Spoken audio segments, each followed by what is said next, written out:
Alfredo, ¿qué tal? Muy buenas. Un placer estar con ustedes. Buenas noches. Alfredo, te leemos en muchos sitios, sobre todo en La Jornada, y sobre todo no dejando tibio ni indiferente a nadie. Ese es el objetivo de aquel que escribe y sobre todo aquel que mira el mundo y que quiere transmitir lo que está pasando y lo que puede suceder. Bueno, en realidad yo soy una persona realista. Me gusta hacer diagnósticos tal como está el mundo. No tratar de quedar bien ni mal con nadie, sino dar los datos duros, crudos. La geopolítica es cruda, no es poesía. Y yo tengo un método que es el dialéctico. Doy la tesis, pero también doy la antítesis. Y dejo que el lector opte por su síntesis. Pero además tengo un abordaje que me ha dado muchos dividendos, que es el multidimensional. No me gusta ser unidimensional ni reduccionista, porque todo el mundo tiende a ser economicista a ultranza o financierista, y se les olvida la geopolítica, la demografía y otros factores como son las geofinanzas, la cuestión de la supremacía nuclear, que en su conjunto ubican cuáles son las verdaderas potencias mundiales y cuál es el verdadero tablero de ajedrez en el mundo. Precisamente los presidentes de esas grandes potencias mundiales se reunían hace pocos días en Argentina, el G20, los países más poderosos del mundo. ¿Está cambiando algo en el panorama mundial? ¿Se está cayendo Estados Unidos y está resurgiendo Rusia y China? ¿O el poder va a ser parecido en el futuro? Mira, en realidad es tal como tú lo acabas de enunciar. Estados Unidos es un país muy endeudado, para no decir que está prácticamente en quiebra. No ha podido resolver su grave crisis financiera que además desató y acarreó al mundo consigo, ¿no? Que es la de la quiebra de Lehman Brothers en 2008. Y el mundo pues cambió dramáticamente porque a partir de esa fecha China ya no quiso seguir con el juego financierista de Estados Unidos, que no le beneficiaba en absoluto, y en ese interludio, pues nada menos que el zar Vladimir Putin aprovechó ese conticinio de Estados Unidos y hoy se ha posicionado, incluso lo reconocen los grandes estrategas del mismo Estados Unidos, como la primera superpotencia nuclear mundial, con su panoplia de ensueño que son misiles supersónicos, hipersónicos y subsónicos. Nada más tienes con el Avangard, que lleva 10 años de ventaja a Estados Unidos. Hoy lo que hace Trump es bloquear. Lo que pasa es que Estados Unidos seleccionó a un presidente que viene de los casinos, de los bienes raíces, pero la política internacional no se maneja así. Y ahora lo vimos en la cumbre del G20 en Buenos Aires, que realmente es disfuncional. Esa reunión no sirvió para nada. Lo único que sirven ya son como puntos de encuentro, en donde se dan muy puntuales reuniones, como la que se escenificó entre el mandarín Xi y el presidente Trump, que no llegaron a un acuerdo comercial, pero sí por lo menos a una tregua, que te lo digo con humildad y rigor, yo la preví desde el inicio, y esa tregua pues nos va a dar 90 días de gracia, lo cual no es nada malo. La noticia mala es de que se canceló la reunión esperada del presidente Trump con su homólogo ruso, pues, debido al recalentamiento del contencioso ucraniano. Pero hubieron otras juntas, fíjate que muy interesantes en la periferia.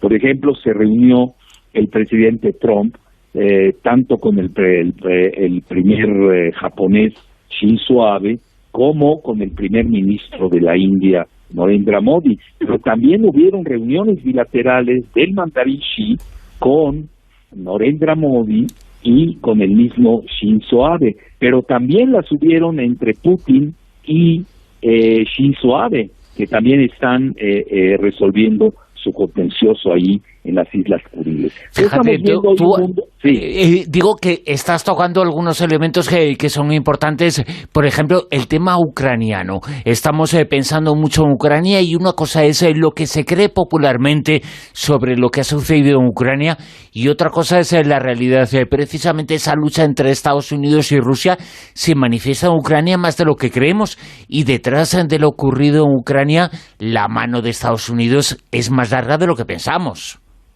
Así es, porque alguien del grupo militar industrial bélico torpedeó precisamente la cumbre entre Putin y Trump, que no les conviene. Entonces aquí estamos viendo que hay muchas agendas en las que Estados Unidos pues no tiene unanimidad.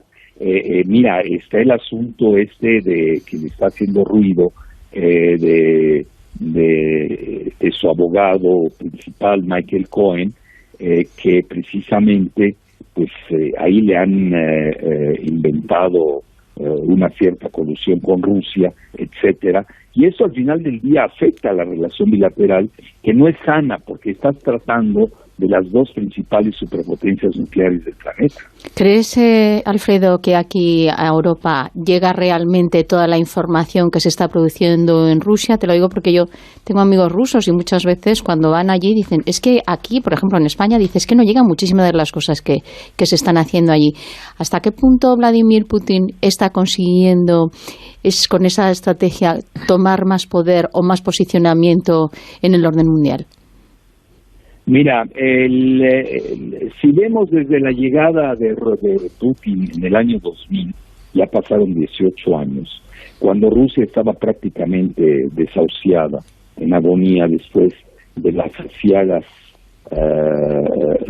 aciagos mandatos de tanto de Gorbachev como de Yeltsin, que pecaron de muy ingenuos.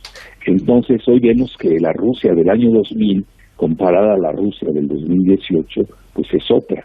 En el año 2000 Putin hereda un país despedazado. Incluso él habla de la catástrofe geopolítica que sufrió Rusia. Y hoy vemos que como en forma paulatina el carácter ruso, su inventiva, pues ha regresado al primer plano mundial, del que no se puede prescindir. Entonces hoy Rusia no solamente está entre las primeras 10 geoeconomías, que ahí viene un error, se tiende mucho a ver el poder de los países en términos económicos, no hay tal. Aunque Rusia venga empatada con Alemania, pues tú no puedes comparar a Alemania con Rusia.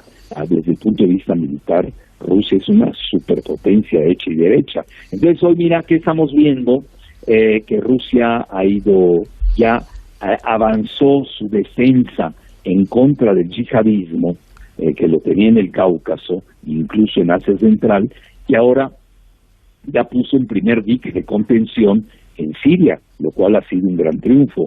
Luego también tiene ya presencia en Egipto, está regresando a Libia, y luego tiene su asociación estratégica con China, que no sabemos de qué tamaño es esa asociación, porque mira, muchas veces hay secretos militares, hay cláusulas secretas de la asociación que nada más, si no lo queremos comprobar, las conocemos en caso de una guerra. La realidad es que hoy el mundo es tripolar, eso ya queda muy claro.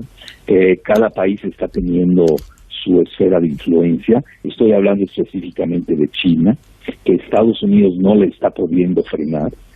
Se notó ahorita en Buenos Aires, quien retrocedió fue Trump, más que Xi. Los chinos están preparados a una guerra comercial de largo plazo y no van a ceder dos de sus grandes proyectos. Uno es el Made in China 2025 o hecho en China 2025, que les va a dar la autosuficiencia tecnológica, y en eso Estados Unidos está pegando el grito en el cielo. Y por otra parte tienes las 3 rutas de la seda, que naturalmente es el único proyecto de infraestructura global digno de ser tomado en cuenta, con un valor de 8 millones de $. Mira, no pasó desapercibida la llegada de Mandarín Xi a España, que aquí la estuvimos siguiendo precisamente, porque esto, España puede ser parte del eslabón de esas 3 rutas de la seda. Tienes la ruta de la seda, la clásica, la que viene desde Marco Polo, que es la continental, luego la segunda, la marítima,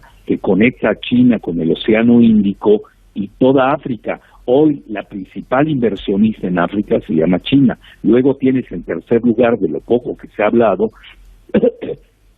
es la ruta de la seda con el mar Ártico.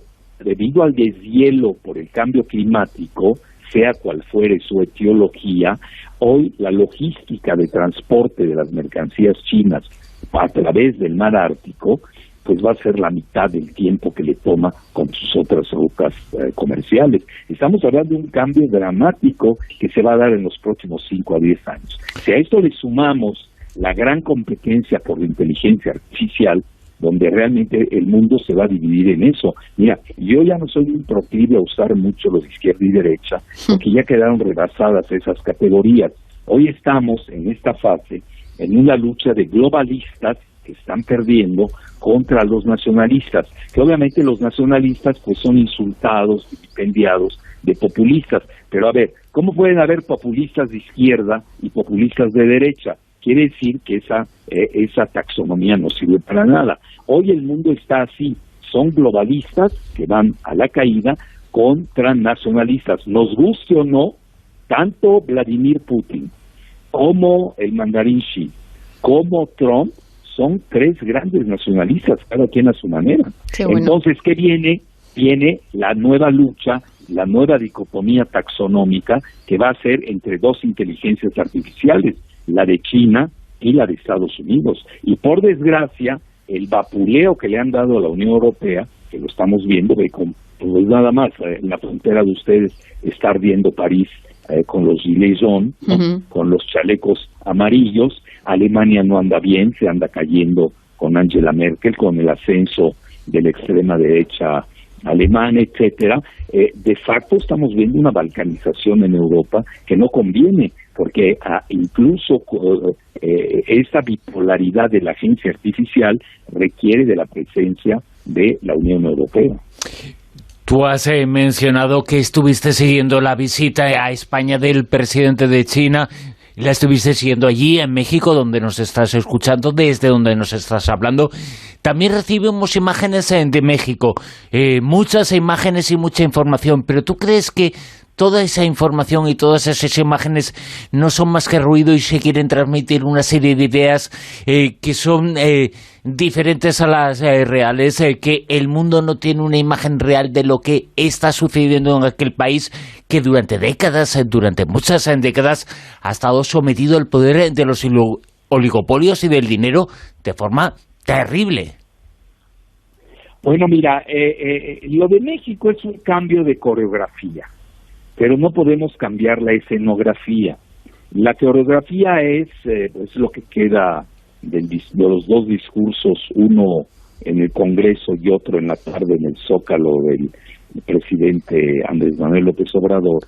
Es el fin del modelo neoliberal, que fue un fracaso en el país, duró 36 años, ahondó la pobreza y peor aún, profundizó la corrupción. Esos son, mira, si Andrés Manuel consigue esos 2 logros de los 100 que prometió en el Zócalo, será uno de los máximos presidentes en la historia de México. Ahora, a nivel escenográfico, ¿cómo cambias lo que yo he llamado siempre que México pertenece a la jaula geopolítica de Estados Unidos? Dependemos de los mercados de Wall Street, dependemos muchos de los ingresos mexicanos ya provienen de Estados Unidos. Te hablo específicamente del narcotráfico, que deja una buena cantidad de dinero, por desgracia.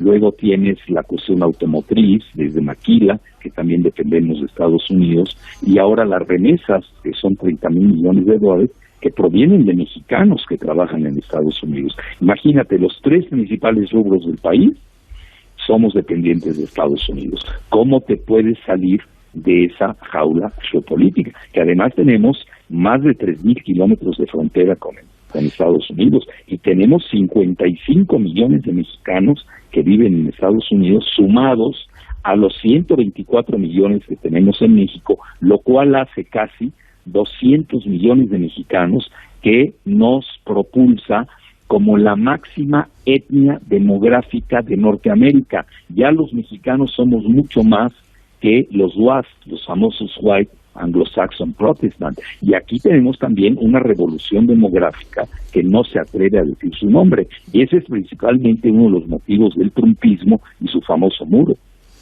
Una última cuestión, Alfredo, porque tú fuiste víctima de ese pensamiento único, de esa maquinaria de la comunicación, cuando se puso en marcha, de las grandes empresas de la comunicación, cuando tú hiciste una serie de afirmaciones muy, que yo afirmaría, ¿no?, sobre la expansión de Israel, y aparecieron una serie de mensajes absolutamente injustos, en donde se te calificaba de antisemita. La injusticia todavía tiene tanta fuerza o más que la justicia. Hay que cambiar este mundo, ¿eh? Mira, el mundo de la radio y la prensa de México está totalmente en manos de Israel, hay que reconocerlo. Mira, yo me atrevería a decirte que después de Estados Unidos, México aparenta ser una colonia israelí. Es una comunidad de alrededor 60,000, dado sus estadísticas, que no era tan insolente y arrogante como lo es ahora. Mira, yo traté con ellos muchos años y teníamos una excelente relación. En el momento que entró el capitalismo de Wall Street, ya se sintieron dueños de México y no aceptan la mínima crítica, sobre todo en lo que concierne pues las atrocidades que hace Israel frente al pueblo palestino. Eso es inadmisible en el siglo XXI. Entonces, de inmediato, su blindaje es tildarte de antisemita. Ahora, ¿cómo puedo yo ser antisemita si soy 4 veces semita? Claro. Eres de origen libanés, hay que decirlo y hay que contarlo, ¿no? Sí, entonces digo, bueno, y luego me lo dice alguien porque mira, yo ya no uso la palabra judío porque no la entiendo. Yo ya no sé qué quiere decir judío. ¿Me estás hablando del judío religioso? Es muy respetable. ¿Me estás hablando del judío étnico? Es decir, ¿cómo lo estás definiendo? ¿Como sefardita? ¿Como misraji? Que son primos hermanos de los fenicios cananeos, que ese es mi origen, o de los árabes. Y me estás definiendo al judío como ente político, pues cualquier ente político tiene derecho a ser criticado. Entonces, ¿ellos qué hacen? La parte política, cuando tú atacas sus atrocidades, de inmediato te dicen que eres antisemita. Pero esa es una definición de Hollywood, eso no tiene ningún sustento histórico, pero va lo peor. Te lo dice alguien, un judío, que es de religión quizás, no lo sé, que es pero que no es de raza judía, porque es un converso de los házaros, que son esta tribu que viene de los mongoles centroasiáticos, que luego estuvieron alrededor de Hazaria, y de donde proviene la mayor parte de los ashkenazis, que hoy es la mayoría de los llamados judíos en Israel. Entonces, ¿cómo me puede decir a mí un házaro, que ni es semita, que soy antisemita? Bueno, ya ese es el sum del absurdo. No me resisto a preguntarte algo que se está hablando muchísimo en los últimos tiempos, incluso los gobernantes ya están poniendo las fechas, que es en el 2030, que es en el 2040, que se tiene que acabar ya con la explotación de las energías fósiles. Tú, como analista, como geopolítico, ¿ves eso plausible, que para esas fechas se pueda conseguir, y cómo va a terminar de afectar a la globalización mundial en general? Mira, China hoy está llevando la delantera en las energías alternativas. Aquí lo que tenemos que ver es el costo. Hoy todavía el petróleo es barato en relación a las energías alternativas, y los países siempre se van por el lado fácil, no por el lado óptimo. Es decir, el costo famoso, ¿no? Que eso es lo que ha impregnado el pensamiento del capitalismo occidental. Y por eso muchos de los países petroleros no desean un precio, por ejemplo, es el caso de Vladimir Putin, que rebase los $70 el barril. Ellos estarían contentos con un precio a ese nivel, porque saben que si lo elevan a 150 y que lo puede valer muy bien, lo único que van a hacer es facilitar el ingreso de las energías alternativas, que van a llegar tarde o temprano, pero yo no lo veo para mañana. esto va a durar una generación todavía. Imagínate, todavía estamos ahorita hablando del famoso shale gas, del gas esquisto, que lo hacen por un método que se llama fracturación hidráulica o fracking, que ya se demostró está causando escasez de agua en todo el mundo donde se produce, sin contar los sismos, sin contar que conlleva sustancias secretas que se ha demostrado incluso por el Congreso de Estados Unidos que son cancerígenas.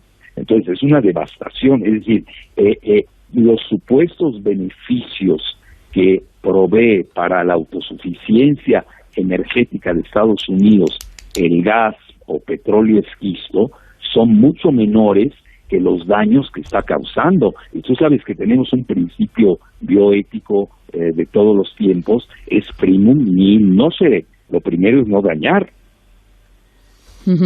Alfredo Jalife Rame ha estado esta noche con nosotros, es uno de los pensadores, uno de los expertos en geopolítica, una de las personas que más sabe sobre los temas de los que hablamos aquí, y ha sido un placer tenerlo en La Rosa de los Vientos. Alfredo, muchas gracias por estar con nosotros. Encantado. Un abrazo. Para mí fue un honor haber tenido el bautizo de haber estado por primera vez en mi vida en una radio española, y qué bueno que es la de ustedes. El honor nuestro, Alfredo. Gracias. Encantado.